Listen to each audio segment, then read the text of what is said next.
Nosso estudo de hoje está na lição 37 do livro Segue-me, que tem como título Renovemo-nos. Se alguém está em Cristo, nova criatura é. Paulo, segunda Epístola aos Coríntios, capítulo 5, versículo 17. Quanta gente fala em Cristo sem lhe buscar a companhia. Há quem lhe recite as lições com maravilhoso poder mnemônico, sem lhe haver soletrado jamais qualquer ensinamento na linguagem da ação. Há quem se reporte ao Evangelho anos a fio, sem lhe procurar inspiração em momento algum.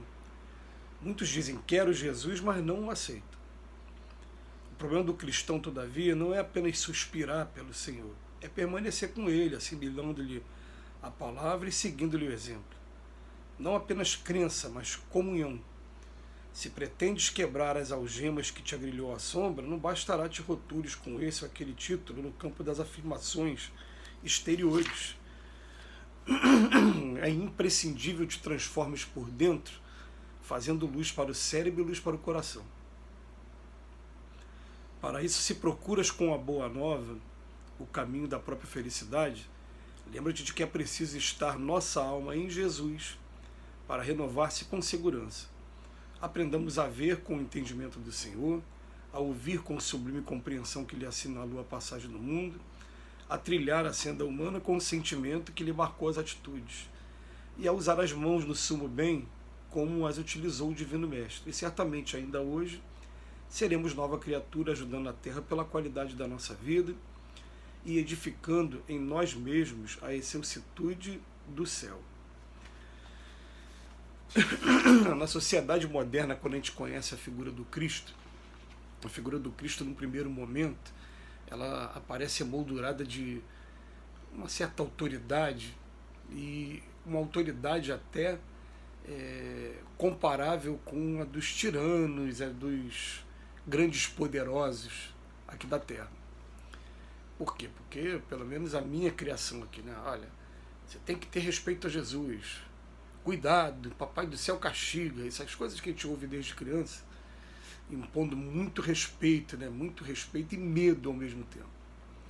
E é interessante que quando você vai chegando na fase da adolescência e na fase de adulto, como foi o meu caso, quando você começa a estudar, por exemplo, a doutrina espírita, você começa a ver que a pessoa que discordar, falar mal de alguma coisa relativa a Cristo, ela naturalmente tem um monte de ataques. Ela tem ataque vindo do plano espiritual em primeiro lugar, e vindo de um monte de encarnados, como a gente já percebeu em vários programas de televisão, às vezes esse ou aquele comediante que se aventurou a entrar por esse caminho e teve represálias de membros, de líderes religiosos de determinadas religiões.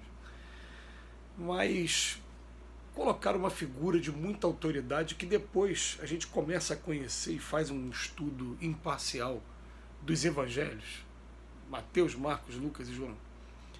E a gente vai ter acesso a uma história que é a história mais fabulosa da humanidade, de toda a humanidade.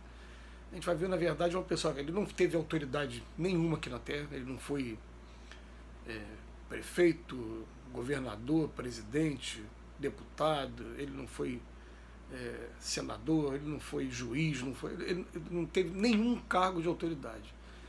Diz os relatos do Evangelho que ele não tinha onde encostar a cabeça. Ele era um simples carpinteiro numa época que o carpinteiro era aquela pessoa que não tinha terra, era a pessoa que tinha suas ferramentas e trabalhava na construção civil. Ou seja, ele é como se fosse hoje o pedreiro naquela época. E ele, através dos seus exemplos e através da inteligência muito acima do normal e também dos fenômenos de cura que operou e também da Boa Nova que ele trouxe para a gente como segredo para que a gente também consiga um dia fazer as mesmas coisas, ele deixou, não ele por escrito, ele não escreveu nada, quem escreveu foram os evangelistas, né? Quem escreveram foram os evangelistas. Então o que acontece ele deixou o evangelho para a gente. E a gente, no primeiro momento, quando a gente conhece, a gente fala do Cristo, mas não busca companhia. A gente fala do Cristo para ser aceito. Eu me lembro de uma música aí da década de 80, né? Um dos rocks aí nacionais da década de 80, falar que para ser responsável, cristão convicto, cidadão bueno, burguês padrão, uma música do Legião Urbana, que é o que todo mundo busca, ser cristão convicto. Então, para você ter uma visão boa perante a sociedade, você tem que escolher uma religião, uma igreja, e naquela época era muito mais a igreja católica do que hoje, o movimento protestante foi aumentando, foi ganhando, conquistando espaço, mas hoje é cobrado de você, as pessoas, a primeira coisa que chegam perto de você, qual religião que você tem? O pessoal fala que não tem religião nenhuma, ela muitas das vezes vai se relacionar apenas com aquelas pessoas que também não têm religião nenhuma. É um fenômeno interessante, né? É um fenômeno interessante que eu recebi uma postagem hoje de manhã falando assim, a diferença do cristão para o religioso. E a do cristão, o que é o cristão? O cristão estendendo a mão para alguém falando, eu vou te ajudar. O religioso falando, sai daqui que pessoas como você que não são aceitas por aqui. Olha a diferença de um para o outro, o cristão para o religioso. E no primeiro momento a gente se torna religioso. Porque ele vem falar para a gente, que ele recite as lições, mas nunca trouxe qualquer ensinamento na linguagem da ação. Há quem se reporte ao Evangelho anos a fio, mas não procura inspiração em momento algum. Parece que aquilo fica só ali alimentando como se fosse uma palavra bonita para te relaxar, e depois na hora do exercício mesmo tem dificuldade. Aí ele fala, muitos dizem, quero Jesus, mas não aceitam. Então o problema não é apenas suspirar o nome do Cristo, ele mesmo falou de maneira bem franca, né? Nem todos os que dizem Senhor, Senhor entrarão no reino dos céus, só aqueles que praticam a minha lei. Então ele coloca aqui não apenas crença, mas comunhão. Se a gente quer quebrar essas algemas que nos prendem à sombra, e todos nós aqui na Terra, sem exceção, temos algemas que nos prendem à sombra. A gente às vezes vai ver o lado religioso e falar, não, isso vai tirar minha liberdade. Não, isso vai te dar liberdade. Na verdade, a gente que não tem liberdade ainda, a gente está com a nossa liberdade ainda comprometida pelos vícios, comprometido pela maledicência, por tudo.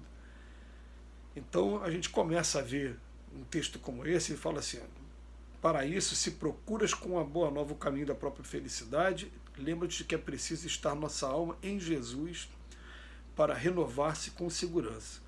E ele vem chamar a nossa atenção para que a gente tenta imaginar, assim, tenta fazer um esforço máximo que a gente pudesse de como agiria Jesus se fosse dessa maneira. Como é que ele usaria os ouvidos em primeiro lugar e depois as palavras em segundo e terceiro as atitudes também.